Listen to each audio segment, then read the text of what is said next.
Students. सो आज जो है कि हम लोग थर्ड वीडियो बना रहे हैं, थर्ड लेक्चर देख रहे हैं।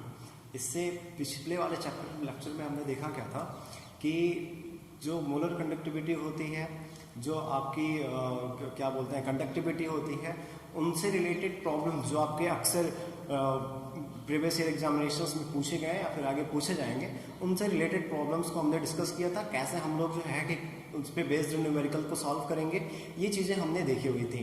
इस लेक्चर में हमें डिस्कस क्या करना है, तो बेसिकली हमें ये जानना होगा कि जो हमने लास्ट टॉपिक पढ़ रहे हैं कंडक्टिविटी और मोलर कंडक्टिविटी का, उसका ये लास्ट पोर्शन है और बहुत इंपॉर्टेंट, क्योंकि इसमें भी जो आपका एक नया लॉ आता है, उस लॉ से हम लोग रिलेटेड प्रॉब्लम्स फिर सॉल्व करते हैं।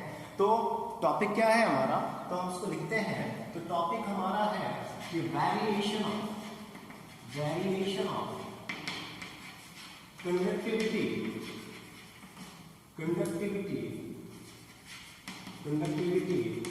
ठीक है, जिसको किससे रिप्रेजेंट करते हैं, कप्पा से। ठीक है, variation of conductivity and molar conductivity. तो मैं नाम नहीं लिख रहा, डायरेक्ट आप समझ सकते हो, जिसको रिप्रेजेंट किससे करते हैं, कैपम से, with concentration of electrolytic solution. ठीक है, तो हमें इस टॉपिक में डिस्कशन क्या करना है कि कैसे कंडक्टिविटी और मोलर कंडक्टिविटी इलेक्ट्रोलाइटिक सॉल्यूशन का उस इलेक्ट्रोलाइटिक सॉल्यूशन के कंसंट्रेशन के साथ चेंज होता है, कैसे वेरी करता है। मतलब एक हम लोग यहाँ पे दो चीजें डिस्कस करेंगे। एक तो कप्पा का वेरिएशन किसके साथ, कंसंट्रेशन ऑफ सॉल्यूशन के साथ। दूसरा कैपम का वेरिएशन किसके साथ, तो इलेक्ट्रोलाइटिक सॉल्यूशन के कंसंट्रेशन के साथ। तो अब सबसे पहले हम लोग डिस्कस करेंगे कि कंडक्टिविटी कैसे चेंज होती है, किसके साथ, इलेक्ट्रोलाइटिक सॉल्यूशन के कंसंट्रेशन के साथ। फिर उसके बाद हम लोग डिस्कस करेंगे कि कैपम कैसे चेंज होगा, कैसे वेरी करेगा, इसके साथ, इलेक्ट्रोलाइटिक सॉल्यूशन के कंसंट्रेशन के साथ। मतलब हम लोग दो अलग अलग चीजें डिस्कस करेंगे। इसमें एक और हमें चीज समझनी है कि जो आपका इलेक्ट्रोलाइटिक सॉल्यूशन है, तो आपका जो इलेक्ट्रोलाइटिक सॉल्यूशन है, मतलब ये इलेक्ट्रोलाइटिक सॉल्यूशन आपका मिलके किससे बनेगा, इलेक्ट्रोलाइट से। ठीक है ना, तो आपका इलेक्ट्रोलाइट जैसे कि आप जानते हैं, क्लियर है ना, आपका इलेक्ट्रोलाइट दो तरह का होगा। हमने एक बार बताया भी है आपको, 11th में भी आपको पढ़ाया जाता है केमिकल इक्विलिब्रियम में। एक इलेक्ट्रोलाइट होता है आपका स्ट्रॉन्ग, और हमने प्रीवियस लेक्चर्स में भी इसको बात डिस्कस की हुई है। और एक होता है आपका इलेक्ट्रोलाइट किस टाइप का, वीक इलेक्ट्रोलाइट। क्लियर है ये बात। तो हम समझेंगे, हमें पढ़ना क्या है, पहले कंडक्टिविटी का variation concentration of electrolytic solution के साथ। ठीक है, चूंकि इलेक्ट्रोलाइटिक सॉल्यूशन दो टाइप के हो सकते हैं, एक स्ट्रॉन्ग इलेक्ट्रोलाइट का सॉल्यूशन और एक वीक इलेक्ट्रोलाइट का सॉल्यूशन। अगर पिछले लेक्चर्स को किसी ने नहीं देखा हो, आप लोगों ने अगर नहीं देखा हो, तो हम सिंपल सी बात बताते हैं। जो स्ट्रॉन्ग इलेक्ट्रोलाइट्स होते हैं वो कंप्लीटली आयनाइज हो जाते हैं अपने आयन्स में, जबकि वीक इलेक्ट्रोलाइट्स कंप्लीटली आयनाइज नहीं होते हैं अपने आयनों में। क्लियर है ना, मतलब ये 100% डिसोसिएशन शो करेंगे और ये 100% डिसोसिएशन नहीं शो करेंगे। तो वो चीजें हमने पहले भी डिस्कस की हुई है। तो अब देखिए टॉपिक कैसे एक्सटेंड कर रहा है, हमें कंडक्टिविटी का variation concentration of electrolytic solution के साथ पढ़ना है, लेकिन हम लोग ये भी देखेंगे कि अगर इलेक्ट्रोलाइटिक सॉल्यूशन स्ट्रॉन्ग इलेक्ट्रोलाइट से मिलकर बना हुआ है, तब कैसे क्या चेंजेस आएंगे, और अगर इलेक्ट्रोलाइटिक सॉल्यूशन वीक इलेक्ट्रोलाइट से मिलकर बना हुआ है, तब कंडक्टिविटी कैसे वेरी करेगा। क्लियर है ना। तो सिंपली हम लोग सबसे पहले डेफिनेशन को जब समझेंगे, और डेफिनेशन को समझने के बाद उस चीज को समझने की कोशिश करेंगे। तो सबसे पहले इसमें हम छोटा सा टॉपिक बनाते हैं, क्या, variation of kappa with concentration of electrolytic solution. Kappa का वेरिएशन इलेक्ट्रोलाइटिक सॉल्यूशन के कंसंट्रेशन के साथ कैसे वेरी करता है, इस चीज को हम लोग समझेंगे। पहले ये डिस्कस करेंगे, उसके बाद कैपम का वेरिएशन कैसे होता है। सबसे इंपॉर्टेंट जो टॉपिक है वो ध्यान रखिएगा, कैपम का वेरिएशन। कप्पा का वेरिएशन बहुत सिंपल है, अभी 2 सेकंड में हो जाएगा, 2 मिनट में हो जाएगा, उसमें कोई बड़ी बात नहीं है। लेकिन कैपम का वेरिएशन कंसंट्रेशन के साथ कैसे होगा, तो वो थोड़ा सा ज्यादा इंपॉर्टेंट बनता है, तो उसको हम लोग समझेंगे। और ये भी आप ध्यान रखिएगा, बड़ा कंफ्यूजन होता है इसमें, इसको समझने में बहुत ज्यादा कंफ्यूजन होता है। तो हम कोशिश करेंगे कि आप अगर ध्यान से देखते हैं तो वो कंफ्यूजन आपको नहीं फेस करनी पड़ेगी। तो सबसे पहले कप्पा के डेफिनेशन पढ़ते हैं। कप्पा है क्या, कंडक्टिविटी। और हमने आपको बताया था कि ये कंडक्टिविटी कैसा, तो सिंपल सी बात है, कंडक्टेंस ऑफ कप्पा आपका किसके इक्वल हो जाएगा, कंडक्टेंस जिसको जी से रिप्रेजेंट करते हैं, ऑफ 1 ml, और इसी को हमने आपको कहा था 1 centimetre cube electrolytic solution, electrolytic solution. ठीक है, अगर आपको याद हो तो हमने आपको बताई थी ये बात कि जो कप्पा होता है वो उस कंडक्टेंस के इक्वल होता है, और किस कंडक्टेंस के, 1 ml या फिर 1 सेंटीमीटर इलेक्ट्रोलाइटिक सॉल्यूशन का जो कंडक्टेंस होगा उसे ही हम लोग क्या बोलते हैं, कप्पा बोलते हैं, कंडक्टिविटी बोलते हैं। बात समझ में आ रही। अब यहाँ पे क्या हमें समझना है कि ठीक है ये फिर कैसे चेंज होगा, तो आपको हम बता दें कि जब हमने इलेक्ट्रोलाइटिक कंडक्टिविटी, इसके पीछे का लेक्चर हमने डिस्कस किया हुआ था, तो हमने ये भी बताया था कि आपका इलेक्ट्रोलाइटिक कंडक्टेंस को कौन कौन से फैक्टर अफेक्ट कर सकते हैं। उसमें जो एक फैक्टर था वो क्या था कि जो आपका इलेक्ट्रोलाइटिक कंडक्टेंस है, इलेक्ट्रोलाइटिक कंडक्टेंस है, इलेक्ट्रोलाइटिक कंडक्टेंस मतलब जी हमने पीछे डिस्कस भी किया हुआ है, इलेक्ट्रोलाइटिक कंडक्टेंस वो डिपेंड करता है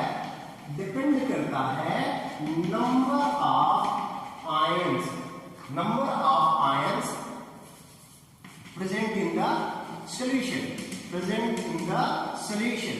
ठीक है, मतलब सॉल्यूशन में पर ml में, इस यहां पे भी लिख सकते हैं पर ml, क्लियर ना, ions present in the solution, clear है ना, पर ml में जितने आयन प्रेजेंट होंगे उतनी ही ज्यादा क्या होगी, कंडक्टेंस होगी। सिंपल सी बात है, इलेक्ट्रोलाइटिक कंडक्टेंस डिपेंड किस पे करता है, नंबर ऑफ आयंस पे, जितने ज्यादा आयंस होंगे उतनी ज्यादा आपकी क्या होगी, कंडक्टेंस होगी। और सिंपल सी बात है, चूंकि कंडक्टिविटी आपका 1 ml इलेक्ट्रोलाइटिक सॉल्यूशन का क्या है, कंडक्टेंस है, तो हम ये समझ सकते हैं कि जो आपका इलेक्ट्रोलाइटिक कंडक्टेंस जो डिपेंड करता है नंबर ऑफ आयंस किसमें, सॉल्यूशन में, जितने ज्यादा आयंस होंगे, जितने ज्यादा चार्ज कैरियर्स होंगे उतना ही ज्यादा आपका क्या होगा, इलेक्ट्रोलाइटिक कंडक्टेंस होगा। ये तो बात समझ में आ गई। अब समझते हैं कि कैसे कंडक्टिविटी आपका वेरी करेगा। तो एक चीज हमेशा ध्यान रखिए कि हमें कंसंट्रेशन से वेरिएशन करना है, कंसंट्रेशन से कैसे ये वेरी करेगा। तो चूंकि हम जानते हैं कि जब कंसंट्रेशन इंक्रीज करेगा, कंसंट्रेशन इंक्रीज करेगा, अब आप समझिए कि अगर हमने कोई सॉल्यूशन बनाया हुआ है, क्लियर है, कोई सॉल्यूशन बनाया हुआ है, 1 मोलर सॉल्यूशन हमने बनाया है, 1 ml सॉल्यूशन हमने, इलेक्ट्रोलाइटिक सॉल्यूशन हमने NaCl का प्रिपेयर किया हुआ, मान लीजिए NaCl का 1 ml सॉल्यूशन है, 1 मोलर सॉल्यूशन है, और अगर हम इसका कंसंट्रेशन इंक्रीज करना चाहते हैं, इसका कंसंट्रेशन इंक्रीज करना चाहते हैं, तो ध्यान रखिए कंसंट्रेशन का मतलब क्या होता है, मोल पर यूनिट वॉल्यूम, मोल पर यूनिट वॉल्यूम। तो आप इसका कंसंट्रेशन चेंज करना चाहते हैं तो आपके पास 2 ही तरीके हैं कंसंट्रेशन चेंज करने के। तो कंसंट्रेशन चेंज करने का तरीका यही होता है, या तो आप जो सॉल्यूट है उसका अमाउंट आप क्या कर दीजिए, उसका अमाउंट क्या कर दिया, बढ़ा दीजिए, या फिर जो सॉल्वेंट है उसका अमाउंट आप क्या कर दीजिए, डिक्रीज कर दीजिए। क्लियर है, इसका कंसंट्रेशन इंक्रीज करने का क्या मतलब है कि हमें जो है इस सॉल्यूट का अमाउंट सॉल्वेंट में या फिर सॉल्यूशन में बढ़ा देना है। तो सॉल्यूट का अमाउंट पर यूनिट वॉल्यूम में तभी बढ़ेगा या तो हम सॉल्यूट का एक्स्ट्रा एडिशन कर दें सॉल्यूट का, या फिर हम क्या कर दें कि किसी तरीके से सॉल्वेंट का अमाउंट क्या कर दें, घटा दें। तो एक बात हमेशा ध्यान में रखिएगा, जब भी कंसंट्रेशन इंक्रीज करना होता है तो हमारे पास बेस्ट तरीका होता है कि हम लोग सॉल्यूट का एक्स्ट्रा अमाउंट क्या कर दें, सॉल्यूशन में ऐड कर दें, ना कि सॉल्वेंट का अमाउंट डिक्रीज कर दें, क्योंकि हमारे पास उसका कोई तरीका नहीं होता, तरीके हैं बट हम उसको अप्लाई नहीं करते हैं। क्लियर है ना, क्योंकि वो हो सकता है कि नेचर चेंज कर दे सॉल्यूशन का, इस वजह से हम लोग इस तरीके को अपनाते नहीं है। हमेशा ध्यान रखिएगा कि अगर कंसंट्रेशन इंक्रीज करना होता है तो सॉल्यूट का एक्स्ट्रा अमाउंट सॉल्यूशन में क्या कर देते हैं, ऐड कर देते हैं, और अगर कंसंट्रेशन डिक्रीज करना होता है, बी केयरफुल, अगर आपको कंसंट्रेशन इंक्रीज करना है तो कंसंट्रेशन इंक्रीज करने के लिए हमेशा सॉल्यूट का एक्स्ट्रा अमाउंट क्या कर देते हैं, ऐड कर देते हैं। लेकिन अगर हमें सॉल्यूशन का कंसंट्रेशन डिक्रीज करना है, तो हम लोग सॉल्यूट का अमाउंट क्या कर देंगे, उसमें ऐड कर देंगे। क्लियर हो रही बात? तो अब समझिए, अगर हमें सॉल्यूशन का कंसंट्रेशन इंक्रीज करना है तो हमारे पास बेस्ट तरीका क्या है कि हम लोग सॉल्यूट का कुछ एक्स्ट्रा अमाउंट उसमें ऐड कर दें। जब हम लोग सॉल्यूट का कुछ एक्स्ट्रा अमाउंट ऐड करेंगे तो होगा क्या, सॉल्यूट का एक्स्ट्रा अमाउंट ऐड करेंगे मतलब क्या है, समझिए, ये बात तो समझ में आ गई कि कैसे क्या होगा। जब सॉल्यूशन का हमें कंसंट्रेशन इंक्रीज करना होगा तो extra amount of solvent added in the solution, और जब सॉल्यूशन का हमें कंसंट्रेशन डिक्रीज करना होगा तो extra amount of solvent added into the solution according to the requirement, जो हमें रिक्वायरमेंट होगी। अब समझते हैं कि हम कंसंट्रेशन इंक्रीज कर रहे हैं, इसका क्या मतलब है। कंसंट्रेशन इंक्रीज कर रहे हैं मतलब क्या है कि extra amount of solute added in the solution, extra amount of solute added in the solution. Clear हो रही बात? जब extra amount of solute add करेंगे तो समझिए एक बार और, ये हमारे पास मान लीजिए प्राइमरी सॉल्यूशन था, ठीक है, प्राइमरी सॉल्यूशन था, और ये मान लेते हैं 0.1 m सॉल्यूशन था NaCl का, ठीक है।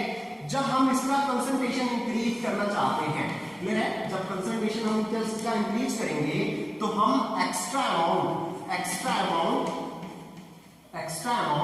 किसका, एक्स्ट्रा अमाउंट ऑफ NaCl, क्योंकि NaCl यहाँ पे क्या है, सॉल्यूट है। क्लियर हो रही बात ना? एक्स्ट्रा अमाउंट ऑफ NaCl हम इसमें क्या करेंगे, ऐड करेंगे, एक्स्ट्रा अमाउंट ऑफ NaCl इसमें ऐड करेंगे। जब देखिए सॉल्वेंट का अमाउंट तो फिक्स है, 0.1 मोलर सॉल्यूशन का क्या मतलब है कि 0.1 mole of NaCl present in 1 litre of solution. 1 litre solution में आपका 0.1 मोलर NaCl प्रेजेंट है। क्लियर हो रही बात? अब इसका हम लोग कंसंट्रेशन बढ़ाना चाहते हैं तो हमने कंसंट्रेशन बढ़ाने का तरीका बताया कि हम लोग सॉल्वेंट का अमाउंट नहीं बढ़ेंगे, बढ़ेंगे किसका अमाउंट, सॉल्यूट का। तो हम लोग अगर इसका कंसंट्रेशन इंक्रीज करना चाहते हैं तो क्या करेंगे कि कुछ एक्स्ट्रा अमाउंट किसका, NaCl का ऐड कर देंगे। तो सॉल्वेंट का तो अमाउंट बढ़ा नहीं, हमने वाटर तो बढ़ाया नहीं, वाटर तो कांस्टेंट है, 1 लीटर वाटर हमने रखा हुआ है। लेकिन जब सॉल्यूट का अमाउंट इसमें ऐड करेंगे, एक्स्ट्रा अमाउंट ऐड करेंगे इस सॉल्यूशन में, तो होगा क्या कि जो सोडियम और क्लोरीन आयंस हैं, इनकी संख्या इसमें क्या हो जाएगी, बढ़ जाएगी। Number of sodium and chlorine ions increases when an extra amount of NaCl added into the solution। Clear हो रही बात? तो जब आपका Na+ और Cl आयन की संख्या बढ़ेगी सॉल्यूशन में, ठीक है, तो कंडक्टेंस कैसे बढ़ेगा, कंडक्टिविटी कैसे बढ़ेगी। तो हमने आपको फिर एक अभी बताया, जो हमने लेक्चर स्टार्ट किया हुआ है, कि जो आपका कंडक्टेंस होता है, इलेक्ट्रोलाइटिक कंडक्टेंस होता है, वो आपका डायरेक्टली प्रोपोर्शनल होता है नंबर ऑफ आयंस या फिर नंबर ऑफ चार्ज कैरियर्स। चूंकि आयंस जो है कि इलेक्ट्रोलाइटिक कंडक्टेंस में चार्ज कैरियर्स होते हैं, तो इनकी संख्या बढ़ेगी तो कंडक्टेंस क्या होगा, बढ़ेगा। इनकी संख्या बढ़ेगी तो कंडक्टेंस आपका बढ़ेगा। तो सिंपल वे में हम समझ सकते हैं कि जब हम सॉल्यूशन का कंसंट्रेशन इंक्रीज करेंगे तो नंबर ऑफ आयंस क्या होंगे, बढ़ेंगे। नंबर ऑफ आयंस बढ़ेंगे तो जो कंडक्टेंस है बढ़ेगा, और कंडक्टेंस बढ़ेगा तो कंडक्टिविटी भी क्या होगी, आपकी बढ़ेगी। क्लियर हो ना? कप्पा भी आपका क्या होगा, बढ़ेगा, क्योंकि कप्पा क्या होता है, conductance of 1 ml of 1 centimetre electrolytic solution. तो जब हम कंसंट्रेशन इंक्रीज करेंगे तो उस 1 ml में number of charge carrier ions वो भी क्या होंगे, इंक्रीज करेंगे। तो इसको हम लिखते हैं और फिर आप इसको समझने की कोशिश करिएगा। एक चीज तो समझ में आ गई कि जैसे हम कंसंट्रेशन इंक्रीज करेंगे तो हमारे पास कंसंट्रेशन इंक्रीज करने का सबसे बेस्ट तरीका है सॉल्यूट का अमाउंट इंक्रीज करना। जब सॉल्यूट का अमाउंट एडिशन करेंगे सॉल्यूट का, तो number of ions, charge carrier ions वो भी क्या होंगे, इंक्रीज करेंगे। तो जो है कि होगा क्या, कंडक्टेंस आपका बढ़ेगा, कंडक्टेंस बढ़ेगा तो आपका कंडक्टिविटी भी बढ़ेगा। इसको एक और तरीके से नहीं समझ में आ रहा, समझिए, ये आपका कंडक्टेंस किसका, 1 ml का। मान लीजिए 1 सेंटीमीटर क्यूब यहाँ पे है, 1 सेंटीमीटर क्यूब यही है आपका, क्लियर हो रही बात? ठीक है, इसमें जो आयंस प्रेजेंट होंगे, जब आपका कंसंट्रेशन 0.1 मोलर है और हमने कंसंट्रेशन कर दिया 0.3 मोलर, ठीक है, तो अगर इसके 1 ml में एक ही आयन है तो इसके 1 ml में कितने आयंस हो जाएंगे? 3 आयंस हो जाएंगे। इसके 1 ml में 3 आयंस हो जाएंगे। तो ऑब्वियस सी बात है, यहाँ पे 1 ml में एक ही आयन है और यहाँ पे 1 ml में 3 आयंस है, तो ऑब्वियस सी बात है 3 आयंस ज्यादा चार्ज कैरी करेंगे, ज्यादा इलेक्ट्रिक कंडक्ट करेंगे comparative to 1 ions present in the 1 ml। अब ये मत कहिए वैसे 0.1 मोलर है तो एक आयन है, 0.3 मोलर है तो 3 आयन है। ये मैंने आपको समझने के लिए बताया कि इसको कैसे समझेंगे 1 मोल के लिए। क्लियर है? तो हम इसको समझें तो क्या कंक्लूजन निकला यहां पे कि जब हम कंसंट्रेशन बढ़ाते हैं, क्लियर है ना, तो समझिए पहला point, when concentration of electrolytic solution increases, जब हम लोग कंसंट्रेशन इंक्रीज करते हैं तो क्या होता है, the number of ions in 1 ml, 1 ml में या फिर 1 सेंटीमीटर क्यूब में क्या होता है, इंक्रीज कर जाता है, increases, and thus kappa will also increases। Clear है ना? जब हम लोग कंसंट्रेशन बढ़ाएंगे, मैंने अभी आपको समझाया था फिगर से कि जब हम लोग कंसंट्रेशन बढ़ाएंगे इलेक्ट्रोलाइटिक सॉल्यूशन का, तो number of ions, charge carrier ions या फिर इलेक्ट्रिक कैरियर आयंस, वो क्या होंगे, 1 ml में इंक्रीज करेंगे और इसके इंक्रीज करने से कप्पा क्या हो जाएगा, आपका इंक्रीज कर जाएगा। दूसरा इसका just reverse, when concentration of electrolytic solution decreases, जब हम लोग इलेक्ट्रोलाइटिक सॉल्यूशन का कंसंट्रेशन घटाएंगे, no doubt number of ions in 1 ml में नंबर ऑफ आयंस क्या हो जाएंगे, चार्ज कैरियर आयंस डिक्रीज कर जाएंगे। क्लियर है? और जब डिक्रीज करेंगे तो आपका कप्पा क्या हो जाएगा, विल डिक्रीजेस, कप्पा भी क्या कर जाएगा, आपका डिक्रीज कर जाएगा। क्लियर है? तो हम ये कह सकते हैं कि जब हम लोग कंसंट्रेशन बढ़ाएंगे कप्पा बढ़ेगा, कंसंट्रेशन घटाएंगे कप्पा घटेगा। क्लियर है? तो सिंपली कंडक्टिविटी को हम कह सकते हैं directly proportional to concentration of solution.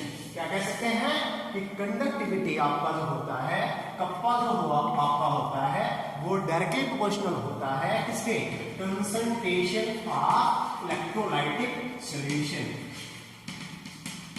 Concentration of electrolytic solution. अगर हम इसको वीक इलेक्ट्रोलाइट और स्ट्रॉन्ग इलेक्ट्रोलाइट के लिए समझें तो ये बड़ा आसान है। समझिए स्ट्रॉन्ग इलेक्ट्रोलाइट, अभी मैंने बताया आपको, स्ट्रॉन्ग इलेक्ट्रोलाइट जो होता है वो कंप्लीटली आयनाइज करता है, क्लियर ना, 100% डिसोसिएशन शो करता है, ठीक है। और जो वीक इलेक्ट्रोलाइट्स होते हैं आपके, वीक इलेक्ट्रोलाइट्स जो होते हैं वो आपके पार्शियल इलेक्ट्रोलाइट्स, क्लियर है ना, ये आपके पास हो करते हैं पार्शियल डिसोसिएशन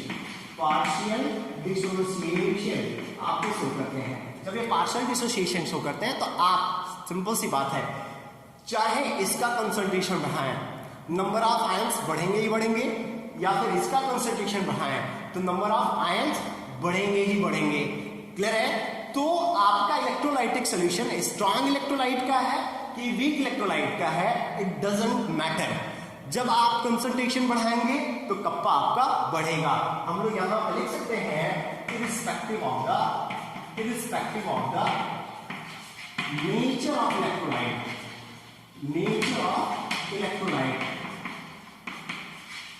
इलेक्ट्रोलाइट का नेचर क्या है, इलेक्ट्रोलाइट हमारा स्ट्रांग है कि इलेक्ट्रोलाइट हमारा वीक है, इस नेचर पे डिपेंड नहीं करेगा। जैसे ही हम इलेक्ट्रोलाइटिक सॉल्यूशन का कंसंट्रेशन बढ़ाएंगे कप्पा आपका क्या हो जाएगा, बढ़ जाएगा। तो ये आपका बहुत ही सिंपल था, इसको समझना, इसको आसानी से हम लोग समझ सकते हैं। अब बात आती है कि कैटएम का वेरिएशन कैसे होगा। क्लियर है? तो कैटएम का वेरिएशन जब हम लोग समझेंगे तो क्या क्या चीजें हमें समझनी होंगी, ठीक है। तो देखते हैं कि वेरिएशन ऑफ कैपन with concentration of electrolytic solution, कैसे कैपन आपका इलेक्ट्रोलाइटिक सॉल्यूशन के कंसंट्रेशन के साथ बढ़ता है। तो एक बात ध्यान रखिएगा, इसको अलग अलग टॉपिक में हम लोग डिस्कस करेंगे। क्या? For strong electrolyte, for strong electrolytes. Strong electrolytes का इसका वेरिएशन कैसे होगा इसको हम लोग समझेंगे, और वीक इलेक्ट्रोलाइट्स के लिए इसका वेरिएशन कैसा होगा इसको भी हम लोग समझेंगे। तो एक बात जान लें, हमें कैपन का वेरिएशन इलेक्ट्रोलाइटिक सॉल्यूशन के साथ समझना है तो सबसे पहले समझें कि कैपन होता क्या है। क्योंकि कप्पा तो आपका 1 ml सॉल्यूशन का होता है, 1 ml सॉल्यूशन का जो कंडक्टेंस होगा वही आपका कप्पा होगा, और उस 1 ml में जितने ज्यादा आयंस बढ़ेंगे उतने ज्यादा क्या होगी, कंडक्टिविटी बढ़ेगी।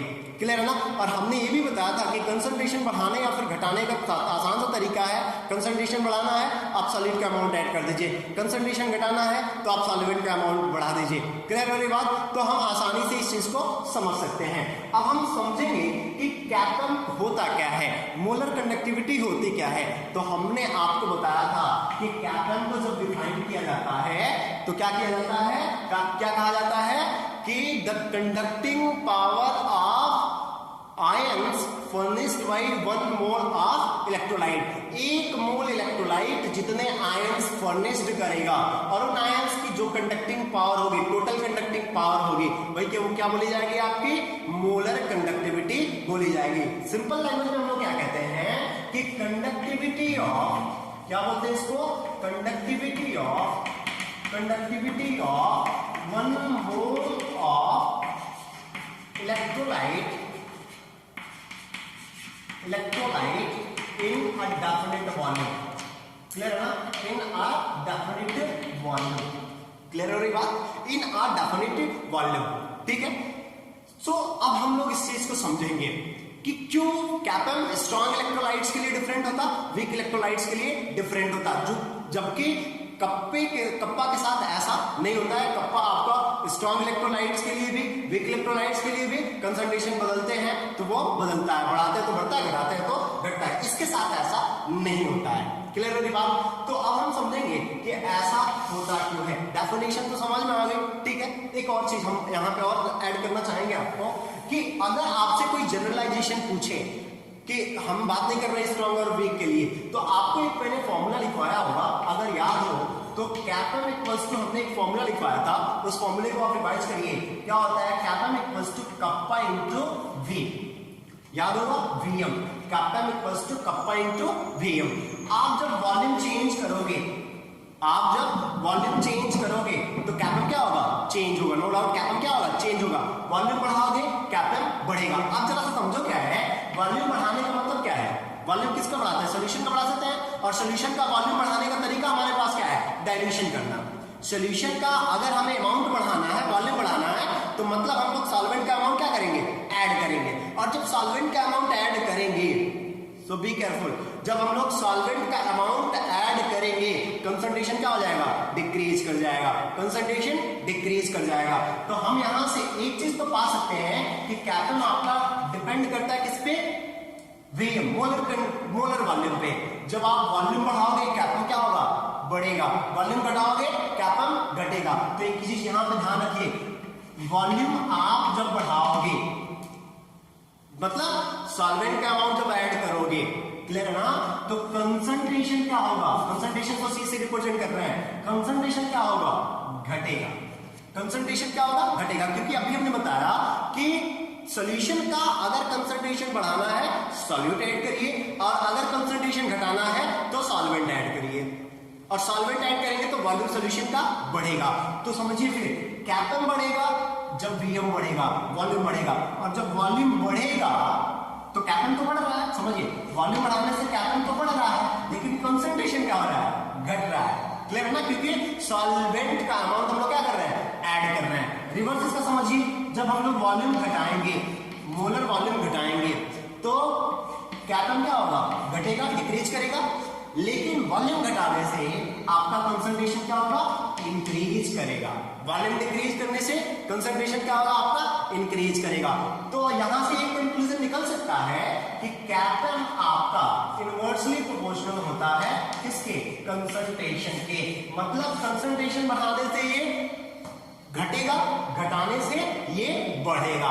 तो यहां से एक चीज कंक्लूड आप कर सकते हो, इसको आप साइड में लिख लीजिएगा समझने के लिए, डायरेक्ट वे में कहीं पे आंसर देने के लिए, कि कैपम कंसंट्रेशन बढ़ाने से घटता है, घटाने से बढ़ता है, या फिर कंसंट्रेशन बढ़ाना या फिर कंसंट्रेशन घटाना। कंसंट्रेशन घटाने का मतलब क्या है, डाइल्यूशन करना, सॉल्वेंट का अमाउंट ऐड करना। क्लियर है? तो इस चीज को आप समझ सकते हो। आगे बढ़ते हैं, कैसे हम लोग समझेंगे कि आपका जो है कि इसके पीछे रीजन क्या होता। ठीक है, तो हम लोग इसको देखते हैं। हम लोग इसको देखते हैं। ठीक है, तो वी स्ट्रॉन्ग इलेक्ट्रोलाइट्स डिस्कस करते हैं, स्ट्रॉन्ग इलेक्ट्रोलाइट्स। ठीक, अब आप जरा सा समझिए, हमने एक मोल NaCl लिया, 1 मोल NaCl लिया, और इसको हमने 1 लीटर वाटर में क्या कर दिया, डिसॉल्व कर दिया। 1 लीटर वाटर में क्या कर दिया, इसको डिसॉल्व कर दिया।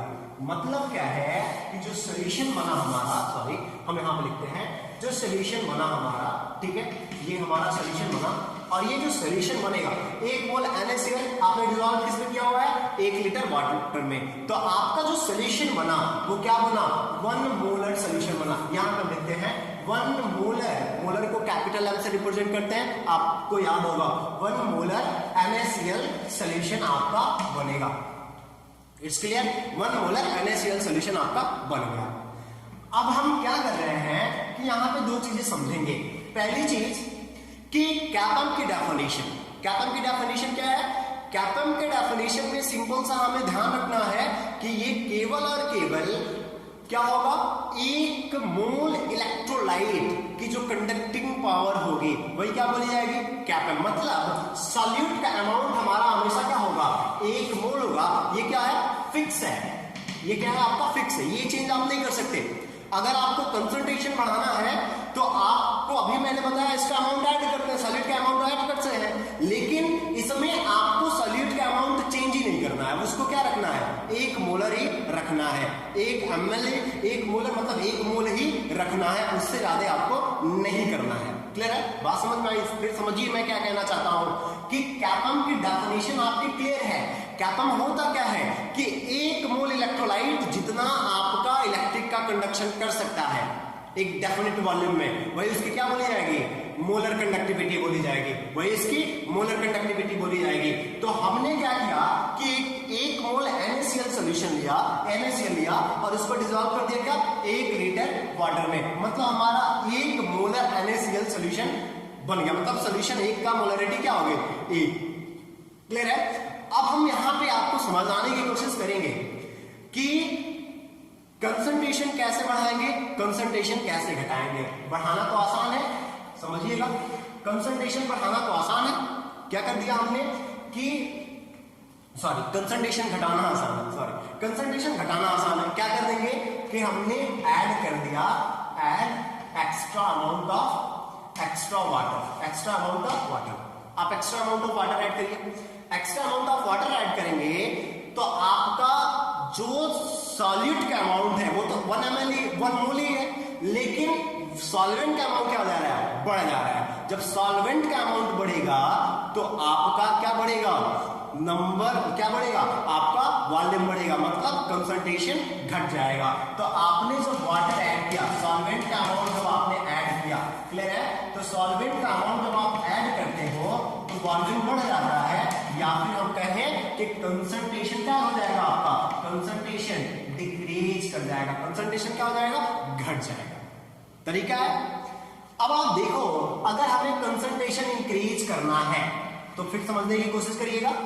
ये हमारा 1 मोलर सोल्यूशन है और हमें इसका कंसंट्रेशन क्या करना है, घटाना है, सॉरी बढ़ाना है। कंसंट्रेशन क्या करना है, बढ़ाना। घटाने को तो हमने यहाँ पे घटा रखा हुआ है कि हमने एक्स्ट्रा अमाउंट ऑफ वाटर या फिर सॉल्वेंट ऐड कर दिया, इसका कंसंट्रेशन अपने आप क्या हो गया, घट गया। अब हम क्या कर रहे हैं कि इसका कंसंट्रेशन बढ़ाना चाहते हैं, तो हमारे पास जो ऑप्शन था कि हम लोग सॉल्यूट के अमाउंट क्या कर देते हैं, बढ़ा देते हैं तो कंसंट्रेशन क्या हो जाता है, बढ़ जाता है। वो ऑप्शन खत्म है, क्योंकि सॉल्वेंट का अमाउंट आपको फिक्स रखना है, कितना, 1 मोल, उससे ज्यादा आप नहीं ले सकते। क्लियर हो रही बात? तो अब आपको करना क्या होगा, तो करने का तरीका क्या है कि हम लोग इसमें किसी तरह से सॉल्वेंट का अमाउंट क्या कर दें, कम कर दें। सॉल्वेंट का अमाउंट क्या कर दें, कम कर दें, घटा दें। तो सॉल्वेंट का अमाउंट डिक्रीज करने का तरीका क्या होता है कि हम थोड़ा सा हीट कर दें, तो अगर सॉल्वेंट वाटर है तो वो वेपर में कन्वर्ट हो जाएगा। क्लियर हो रही बात? सॉल्यूट तो आपका घटेगा नहीं, लो टेम्परेचर पे हम एक काम करें तो सॉल्वेंट का अमाउंट क्या हो जाएगा, घट जाएगा। तो सॉल्वेंट का अमाउंट घटेगा, तो अब इस चीज को समझिएगा। यहां पे होगा क्या कि जब आपका कंसंट्रेशन डिक्रीज किया, इंक्रीज किया, क्लियर है ना, तो कंसंट्रेशन इंक्रीज हमने कैसे किया, तो सॉल्वेंट का अमाउंट क्या करके, डिक्रीज करके, सॉल्वेंट का अमाउंट घटा करके हमने कंसंट्रेशन क्या कर दिया, इंक्रीज कर दिया। क्लियर है? अब बात करते हैं मोलर कंडक्टिविटी की। बहुत ही तगड़ा कॉन्सेप्ट है यहाँ पे कि भैया हमने स्ट्रॉन्ग इलेक्ट्रोलाइट लिया, स्ट्रॉन्ग इलेक्ट्रोलाइट कंप्लीटली आयनाइज करेगा। क्लियर है? एक में हमने जो मेन सोल्यूशन प्रिपेयर किया उसका कंसंट्रेशन घटाया यहां पे by adding extra amount of water, और दूसरे केस में हमने क्या किया कि उसका कंसंट्रेशन बढ़ाया by decreasing the amount of solvent, क्योंकि सॉल्वेंट के अमाउंट में हमें छेड़छाड़ नहीं करनी है, वो हमारे लिए फिक्स है। क्लियर है ना? अब ऐसा करने से होता क्या है, होगा क्या, समझना ध्यान से। नंबर ऑफ आयन, समझिएगा इस चीज को, ध्यान समझिएगा। चूंकि हमने 1 मोल NaCl लिया हुआ है, 1 मोल NaCl लिया हुआ है, तो NaCl जब आपका डिसोसिएट करेगा, क्लियर है ना, तो आपका Na प्लस आयन वाटर में जब आप ऐड करेंगे तो Na प्लस एक्वस और Cl नेगेटिव एक्वस आपका बनाएगा। किसी को कोई कंफ्यूजन?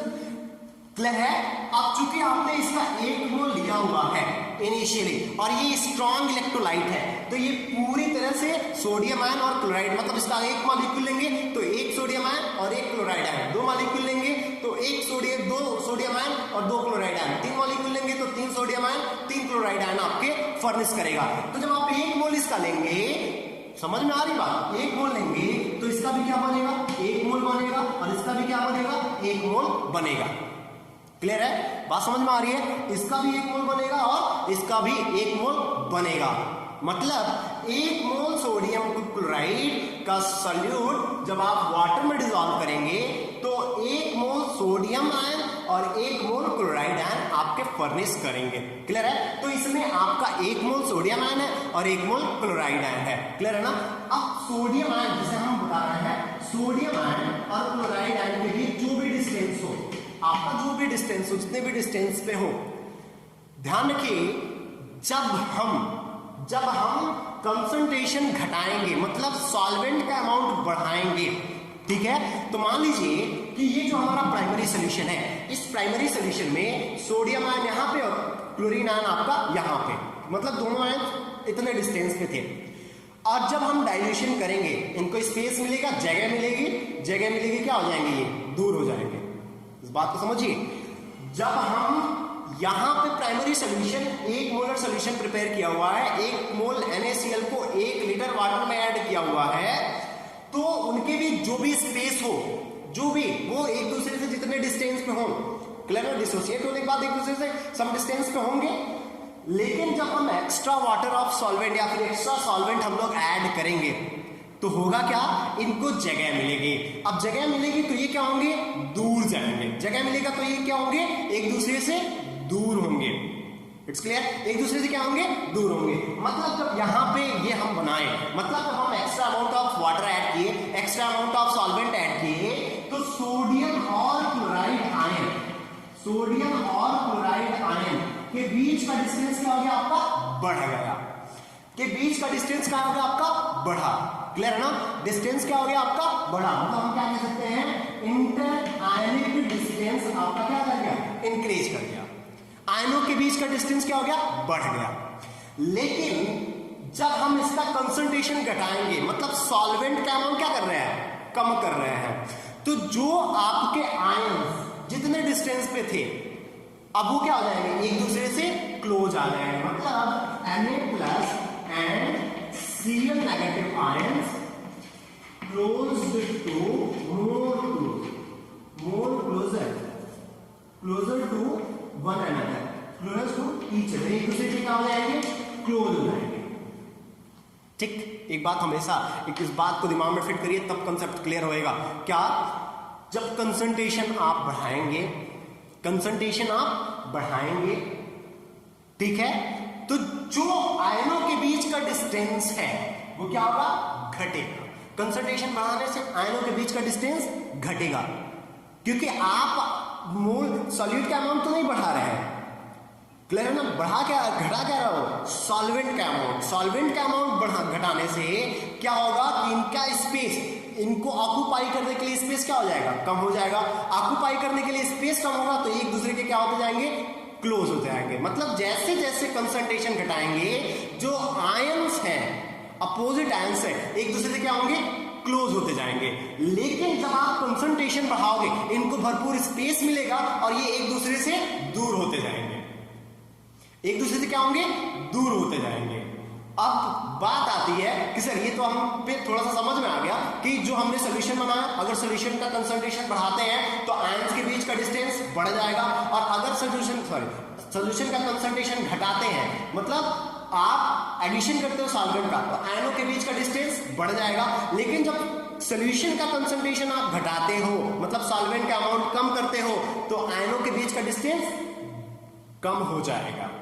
तो इससे फर्क क्या पड़ेगा, इससे क्या होगा, कंडक्टेंस पे क्या फर्क पड़ेगा, तो that's a very important factor deciding the conductivity और molar conductivity. So be careful, clear है। तो हम इस चीज को ध्यान से देखें, समझ में आया, कंसंट्रेशन बढ़ाया तो जो आयंस हैं, जो चार्ज कैरियर आयंस हैं, उनका कंसंट्रेशन, उनके बीच का डिस्टेंस बढ़ा, जब घटाया कंसंट्रेशन तो, लेकिन जब कंसंट्रेशन बढ़ाए तो आयंस के बीच का डिस्टेंस क्या हुआ, आपका कम हुआ, क्लियर है ना। जब आयंस के बीच का डिस्टेंस कम होगा तो फर्क क्या पड़ेगा, इस चीज को हम लोग समझेंगे, क्लियर है, इस चीज को हम लोग समझेंगे, समझिएगा। बेसिकली एक ही मोल इलेक्ट्रोलाइट है और वो जितना आपका कंडक्टेंस प्रोड्यूस कर ले, ठीक है, अब वो इलेक्ट्रोलाइट्स के जो इलेक्ट्रोलाइट्स ने जो आयंस फर्निश्ड किए हैं, अगर इलेक्ट्रोलाइट्स जो हमने NaCl कंसीडर किया उसको समझिए, एक दूसरे के क्लोज है, एक दूसरे के क्या है, क्लोज है, तो इनके बीच अट्रैक्शन होगा, अट्रैक्शन क्या होगा, स्ट्रॉन्ग होगा, अट्रैक्शन क्या होगा, स्ट्रॉन्ग होगा। और अगर ये आयंस जो इलेक्ट्रोलाइट ने फर्निश्ड किए हैं, क्लियर है ना, ये आपके क्या है, एक दूसरे से फॉरवर्ड है, दूर है, ठीक है ना, फॉरवर्ड अवे, एक दूसरे से क्या है, फार अवे है, क्लियर है ना, फॉरवर्ड अवे, एक दूसरे से क्या है, दूर है। तो इनके बीच अट्रैक्शन फोर्स क्या होगा, आपका अट्रैक्शन क्या होगा, वीक होगा, इलेक्ट्रोस्टैटिक फोर्स ऑफ अट्रैक्शन क्या होगा, वीक होगा। समझिए, फिर मैं बता रहा, आयंस जो होते हैं इलेक्ट्रोलाइटिक कंडक्टेंस के लिए रिस्पॉन्सिबल होते हैं, क्लियर है ना। अब आयंस ही आपके एक दूसरे को अट्रैक्ट कर ले, मूव नहीं करेंगे तो इलेक्ट्रिक का कंडक्शन नहीं होगा, क्लियर हो रही बात, ठीक है। लेकिन जब आयंस आपके जो है कि एक दूसरे के क्लोज आएंगे, क्लियर हो रही बात, जब क्लोज आएंगे तो वो एक दूसरे को अट्रैक्ट किए हुए हैं, क्लियर है ना। जब अट्रैक्ट किए हुए हैं तो कहां वो मूवमेंट करेंगे, उनका मूवमेंट होएगा नहीं, क्वेंच हो जाएगा मूवमेंट। जब मूवमेंट क्वेंच हो जाएगा तो ऑब्वियस सी बात है इलेक्ट्रिक का कंडक्शन क्या हो जाएगा, रुक जाएगा, क्लियर है ना। तो इस फिर चीज को समझिए, क्या है कि जब आपका अट्रैक्शन स्ट्रांग होगा आयंस के बीच, क्लियर है ना, अट्रैक्शन स्ट्रांग होगा आयंस के बीच, क्लियर हो रही बात, तो होगा क्या कि आयंस एक दूसरे को अट्रैक्ट किए रहेंगे, मूवमेंट उनका होगा नहीं, मूवमेंट उनका क्वेंच हो जाएगा। जब मूवमेंट क्वेंच हो जाएगा तो इलेक्ट्रिक का कंडक्शन क्या हो जाएगा, कम हो जाएगा या फिर रुक जाएगा, ऐसे समझ सकते हैं। और जब आपके आयंस जो है कि वीकली अट्रैक्टेड होंगे, क्लियर है ना, उनके बीच अट्रैक्शन कम होगा तो वे फ्री होंगे और जब फ्री होंगे तो फ्रीली मूव करेंगे, और फ्रीली मूव करेंगे तो इलेक्ट्रिक का कंडक्शन भी आसानी से, तेजी से होगा। फिर समझिए, जब आयंस क्लोज होंगे, हम नंबर ऑफ आयंस बढ़ा घटा नहीं सकते, एक बात हमेशा ध्यान में रखिए, हम केवल सॉल्वेंट का अमाउंट बढ़ाते हैं, कंसंट्रेशन घटता है, सॉल्वेंट का अमाउंट घटाते हैं, कंसंट्रेशन बढ़ता है, बिकॉज हमें एक ही मोल को डिस्कस करना है, अपने दिमाग में फिट कर लीजिए इसको। तो आयंस की संख्या आप बढ़ा नहीं सकते, बढ़ा क्या सकते हो, उनके लिए स्पेस। और स्पेस कैसे बढ़ा सकते हैं, तो सॉल्वेंट का अमाउंट बढ़ा करके, सॉल्वेंट का अमाउंट घटा करके। क्लियर है ना। तो सॉल्वेंट का अमाउंट बढ़ाएंगे, स्पेस बढ़ेगा, वो एक दूसरे से दूर जाएंगे, मतलब उनके बीच अट्रैक्शन वीक होगा। जब अट्रैक्शन वीक होगा मतलब एक दूसरे से क्या हो जाएंगे, फ्री होंगे। फ्री होंगे तो फ्रीली मूव करेंगे। जैसे समझिए अगर आपको दौड़ना है, क्लियर है ना, अकेले दौड़ना है सिंगली, मतलब एकदम फ्री होके, क्लियर है, तो आप बहुत तेज दौड़ोगे। लेकिन आपके पीछे एक टायर बांध दिया जाए, जैसे देखते होंगे दौड़ते हैं लोग, जो होते हैं एथलीट्स दौड़ते हैं पीछे टायर बांध के, तो आपके पीछे कोई वेट बांध दिया जाए तो क्या आप उतने ही तेजी से दौड़ोगे, नहीं दौड़ पाओगे। अगर आप फ्रीली दौड़ते हो बिना किसी चीज को बांधे, बिना टायर बांधे आप दौड़ोगे तो बहुत फास्ट, बहुत ही फ्रीली मूव करोगे। लेकिन अगर आपके पीछे कुछ वेट बांध दिया जाए तो आपका मूवमेंट वैसा नहीं होगा जैसे आप विदाउट उसके मूव करते हो। जस्ट लाइक दैट, जब आयंस एक दूसरे से दूर होंगे मूवमेंट फ्री होगा, कंडक्शन आपका बेहतर होगा। जब आयंस एक दूसरे के क्लोज होंगे मूवमेंट, वो एक दूसरे को अट्रैक्ट किए रहेंगे, मतलब उनका फ्री मूवमेंट नहीं होगा, उतना ज्यादा मूवमेंट नहीं होगा, जिसकी वजह से कंडक्शन भी आपका बेहतर नहीं होगा। क्लियर है। तो हम ये कह सकते हैं कि for strong electrolyte, weak electrolyte के लिए भी यही कंसेप्ट है, वीक इलेक्ट्रोलाइट के लिए भी यही कंसेप्ट है, थोड़ा सा अलग होगा, उसको हम समझेंगे। क्लियर है ना। तो हम ये कह सकते हैं, बात समझ में आई, ठीक है, हम ये कह सकते हैं कि फॉर स्ट्रॉन्ग इलेक्ट्रोलाइट्स, कंसंट्रेशन जब आपका इंक्रीज करता है, कंसंट्रेशन इंक्रीज करता है, तो होता क्या है कि इंटरआयनिक अट्रैक्शन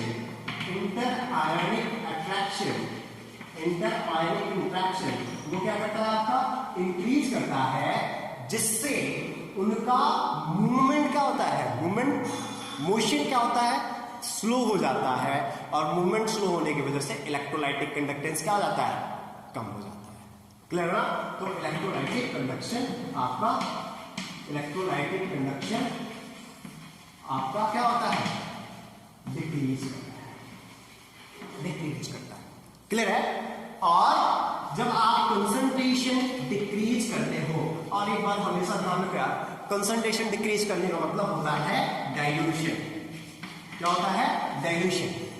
जब आप कंसंट्रेशन डिक्रीज करते हो मतलब extra amount of solvent add करते हो, तो जो आयनों के बीच इंटर आयोनिक इंट्रैक्शन वो क्या करता है, आपका डिक्रीज करता है। मतलब आयंस एक दूसरे से क्या होते हैं, दूर चले जाते हैं, दूर होते जाते हैं, मतलब उनका फ्री मूवमेंट आसान होते जाता है, जिसकी वजह से जो आपका इलेक्ट्रोलाइटिक कंडक्टेंस होता है, या फिर हम कह सकते हैं कप्पा जो होता है, वो आपका क्या होता है, इंक्रीज करता है। अरे एक ही मोल का जो कंडक्टेंस होगा वही कप्पा आयन बोला जाता है। अगर वो एक मोल आयन आपके एक दूसरे के मूवमेंट को रोक रहे हो तो कंडक्टेंस वैसे घटता है, और अगर वो फ्रीली, जितना ज्यादा फ्रीली मूव करेंगे उतनी ज्यादा उनकी कंडक्टिविटी होगी। शायद आपको समझ में आ गया हो, आपको ना समझ में आया फिर बार बार देखेंगे, उस चीज को समझने की कोशिश करेंगे, आसानी से समझ में आ जाएगी। क्लियर है। आगे इसी में देखते हैं, ठीक है। मतलब हमने पहले भी आपको बता दिया हुआ है, कैपम इनवर्सली प्रोपोर्शनल टू कंसंट्रेशन बढ़ाएंगे कैपम घटेगा, कंसंट्रेशन घटाएंगे कैपम घटेगा। क्लियर है। अब समझेंगे हैं, क्लियर है ना। ठीक है, अब इसको हम समझते हैं। तो बेसिकली एक इक्वेशन आता है आपका, डिवाइड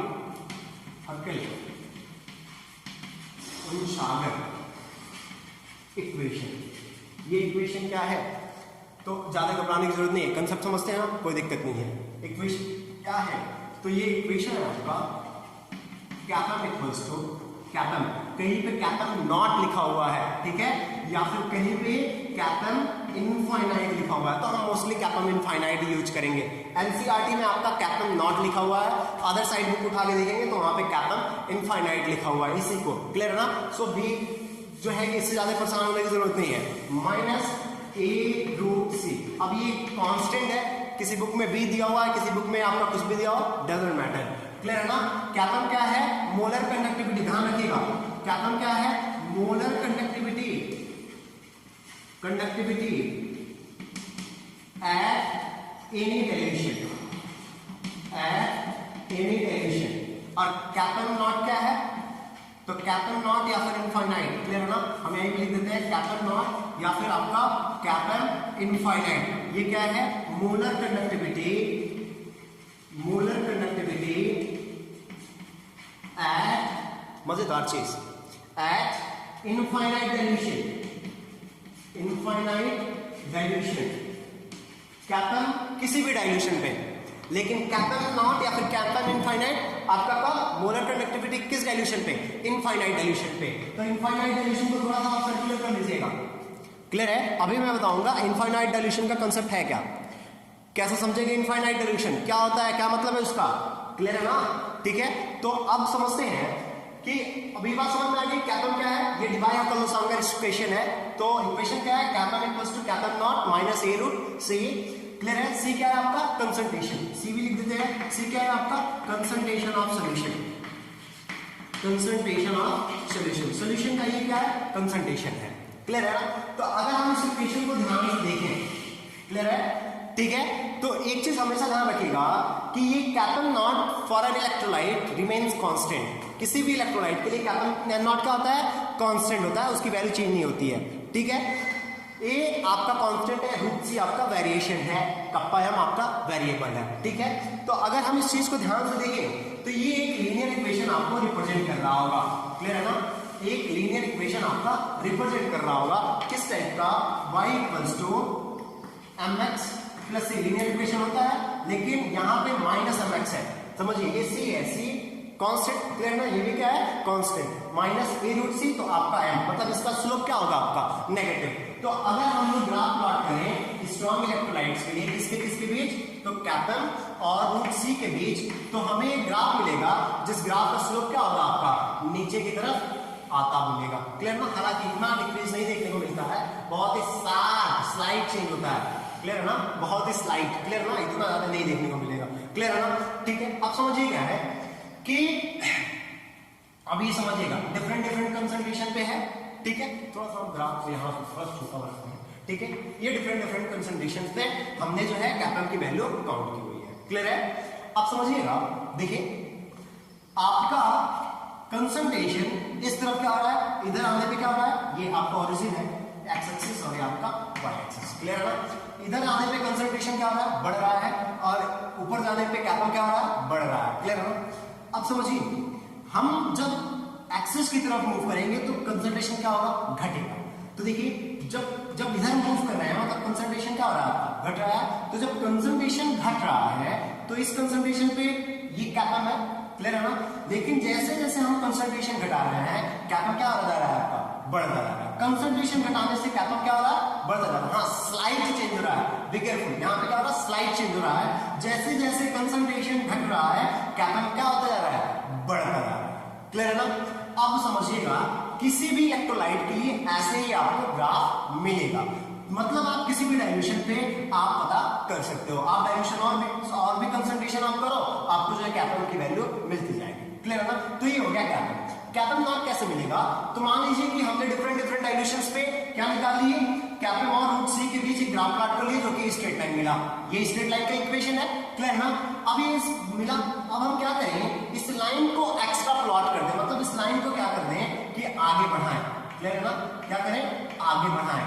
तो यहां पे कट करेगा, यहां पे कट करेगा। अब जरा सा समझना, यहां पे कंसंट्रेशन क्या है? अरे भाई कंसंट्रेशन डिक्रीज कर रहा है, यहां पे क्या हो जाता है? कंसंट्रेशन जीरो जाता है। और वैसे भी इस एक्सिस पे कंसंट्रेशन क्या होगा? जीरो, और इस एक्सिस पे कैपिटल क्या होगा? जीरो। तो यहां पे कंसंट्रेशन क्या होगा आपका? कंसंट्रेशन जीरो होगा, कंसंट्रेशन जीरो। समझिएगा इस चीज को, कितना बेहतर चीज है। यहां पे कंसंट्रेशन जीरो है, लेकिन कैपिटल की वैल्यू, ये जैसे इलेक्ट्रोलाइट के लिए भी हो, किसी कोई भी इलेक्ट्रोलाइट है, स्ट्रॉन्ग इलेक्ट्रोलाइट है, वीक की बात नहीं करेंगे, तो इस पॉइंट पे कंसंट्रेशन आपका जीरो है, लेकिन कैपिटल की वैल्यू जो भी इलेक्ट्रोलाइट में दिया हुआ है वो क्या है? यहाँ पे हाईएस्ट है, सबसे ज्यादा है। मतलब इसी पॉइंट पे जो कैपिटल होगा वो क्या होगा आपका? कैपम नॉट या फिर कैपम इनफाइनाइट। समझिएगा, ये हमारा स्ट्रेट लाइन मिला, ये मिला। जब इस स्ट्रेट लाइन को एक्स्ट्रा प्लॉट करेंगे तो ये कैपम एक्सिस को या फिर वाई एक्सिस को जिस पॉइंट पे काटेगा उस पॉइंट पे कंसंट्रेशन तो जीरो, हमारे नॉलेज के हिसाब से कंसंट्रेशन जीरो, लेकिन कैपम की वैल्यू हाईएस्ट होगी और उसी को क्या बोलते हैं, कैपम नॉट। क्या बोलते हैं, कैपम नॉट। अब समझिएगा, इसी कैपम नॉट को हमने लिखा हुआ था अभी पीछे कि molar conductivity eight infinite dilution, molar conductivity eight infinite dilution. और हम देख रहे हैं कि इस पॉइंट पे कंसंट्रेशन जीरो हो जाएगा। अब कंसंट्रेशन जीरो होगा मतलब वहां पे कोई आपका इलेक्ट्रोलाइट है ही नहीं। जीरो कंसंट्रेशन का मतलब यही है, नो इलेक्ट्रोलाइट। जीरो कंसंट्रेशन का मतलब क्या है, इलेक्ट्रोलाइट का ना होना। तो क्या बिना इलेक्ट्रोलाइट के कोई कैपम हमें मिलेगा? बिल्कुल नहीं। तो हमें दो बातें समझनी है, molar conductivity eight infinite dilution, infinite dilution का मतलब क्या है और जीरो कंसंट्रेशन का मतलब क्या है। समझे, समझते हैं, ये समझ में आ गया अभी, ठीक है। तो डिवाइड हॉप्किंस-लसांगर थ्योरी के हिसाब से, इक्वेशन के हिसाब से, जब हम कैपम और रूट सी के बीच ग्राफ प्लॉट करते हैं तो इस ग्राफ एक स्ट्रेट लाइन मिलता है जिसका स्लोप नेगेटिव होता है। इलेक्ट्रोलाइट जब उस स्ट्रेट लाइन को जब एक्स्ट्रा प्लॉट करते हैं तो जिस एक्सिस पे काटता है उस एक्सिस को हम लोग बोलते हैं, सॉरी उस पॉइंट को बोलते हैं कि वहां पे कैपम की वैल्यू हाईएस्ट होती है और उसको रिप्रेजेंट करते हैं कैपम नॉट या फिर कैपम इनफाइनाइट से। और यहाँ पे कंसंट्रेशन क्या होता है आपका, जीरो होता है, ठीक है, कंसंट्रेशन जीरो। आप समझेंगे कि इनफाइनाइट डाइल्यूशन और कंसंट्रेशन जीरो का मतलब समझिए, ठीक है, समझिए इस चीज को।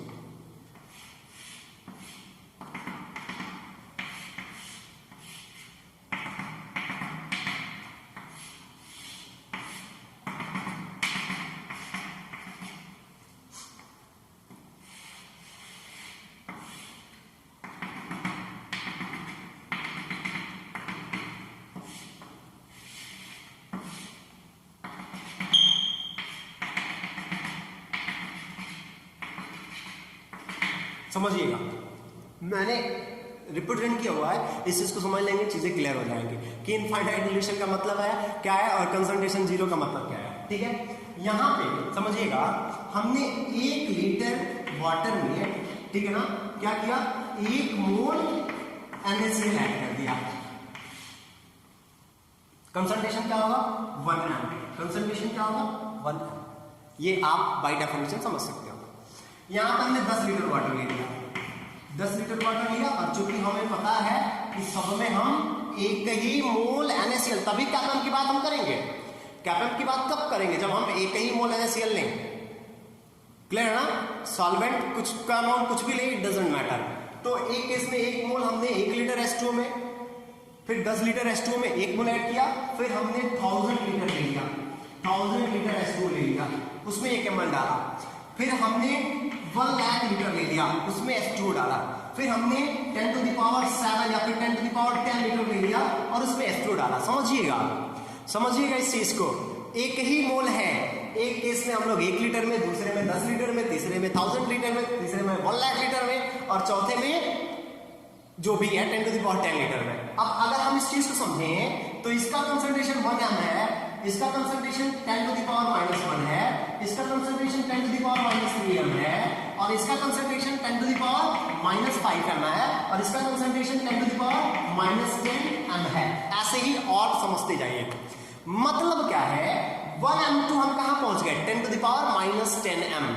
क्लियर हो रही बात, 1 m2 10 to the power -10 m, मतलब कि हम लोग टेंड कर रहे हैं। समझिएगा, समझिएगा, यहां पे सॉलिड के अमाउंट सॉल्वेंट के कंपैरिजन में कुछ तो है, लेकिन यहां पे बहुत कम है।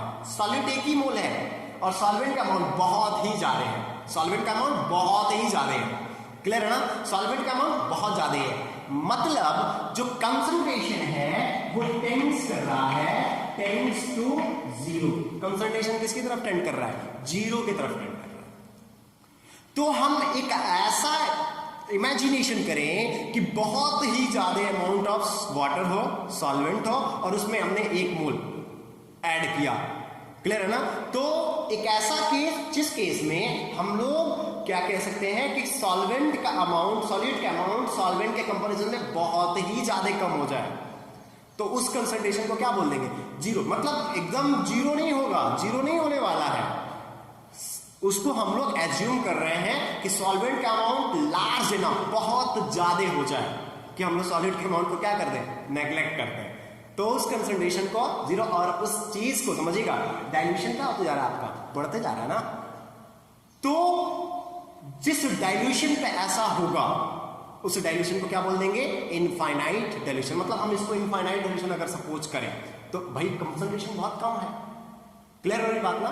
समझ में आया इनफाइनाइट डाइल्यूशन या फिर कंसंट्रेशन जीरो का कंसेप्ट? इसमें ऐसा हम नहीं कह देंगे कि इलेक्ट्रोलाइट नहीं है, इसमें भी कंडक्टिविटी होगी। और एक और चीज मजेदार, इससे ज्यादा होगी, इन सबसे ज्यादा होगी, क्योंकि ये बहुत ज्यादा स्पेस प्रोवाइड कर रहा है for the free movement of ions produced by the electrolyte.